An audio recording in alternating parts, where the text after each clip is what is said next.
এক গহীন বনে বসবাস করত অনেক পশু পাখি। তারা সকলে মিলে সুখে শান্তিতে বসবাস করত। সে বনের রাজা ছিল একটি ডাইনোসর। ডাইনোসরটি বনের পশু পাখিদের অনেক বেশি ভালোবাসতো এবং বনের সকল পশু পাখিদের সব সময় খোঁজ খবর নিত। তোমরা সবাই ভালো আছেন? মহারাজা, আমরা সকলে অনেক বেশি ভালো আছি। রাজা সাহেব, আপনি ভালো আছেন? আহাহাহা, আমি তোমাদের দোয়া ও ভালোবাসায় অনেক বেশি ভালো আছি। আর ঠিক আছে, তোমরা এখন সবাই তোমাদের খাবারের সন্ধানে যাও। তোমাদের কোনো সমস্যা হলে আমাকে অবশ্যই বলবেন। ঠিক আছে রাজা মশাই। যে করেই হোক আমাকে এই বনের রাজা হতে হবে। আমি হব এই বনের রাজা। আমাকে যে মানবে না তাকে আমি করে দেব ঝালাপালা।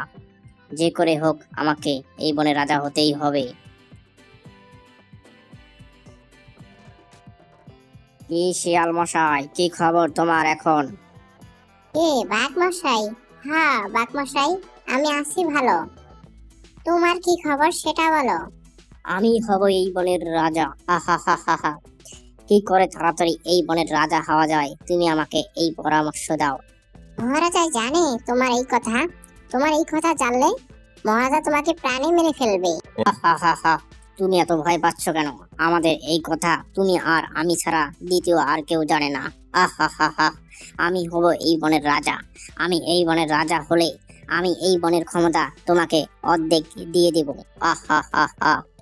ঠিক আছে, আমি দেখছি তোমাকে কি করে এই বনের রাজা বানানো যায়। এরপর বাঘটি সেখান থেকে চলে যায় আর শিয়ালটি ভাবতে থাকে কি করে যে বাঘকে এই বনের রাজা বানানো যায়। শিয়ালটি ভাবতে ভাবতে একটি আইডিয়া পায়। এরপর শিয়ালটি বাঘটির কাছে গিয়ে বাঘটিকে বলে, এই শিয়াল মশাই, কোনো আইডিয়া পাইছো আমার এই বনের রাজা হওয়ার জন্য? হ্যাঁ, একটি তো আইডিয়া পাইছি। তাড়াতাড়ি বলো, কি আইডিয়া পাইছো তুমি? তোমাকে এই বনের রাজা হওয়ার জন্য এই বনের মধ্যে ঝামেলা সৃষ্টি করতে হবে, যাতে বনের পশু পাখিরা তোমাকে দেখে অনেক ভয় পায়। আহাহাহা, আমি হব এই বনের রাজা। ঠিক আছে শিয়াল মশাই। এরপর থেকে বাঘটি বনের পশু পাখিদের ধরে ধরে খেয়ে ফেলতো আর বনের পশু পাখিদের অনেক ভয় দেখাতো। সে কারণে বনের পশু পাখিরা বাঘটিকে দেখে অনেক ভয় পেত।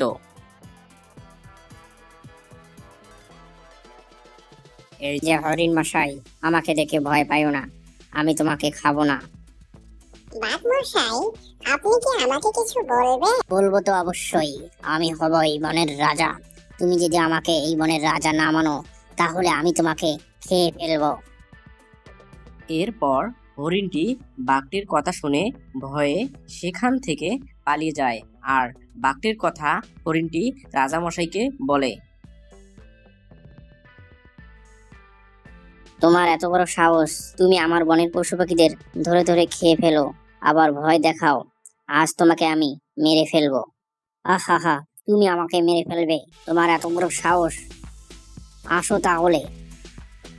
এরপর রাজামশাই বাঘটিকে আগুন দিয়ে পুড়িয়ে মেরে ফেলে।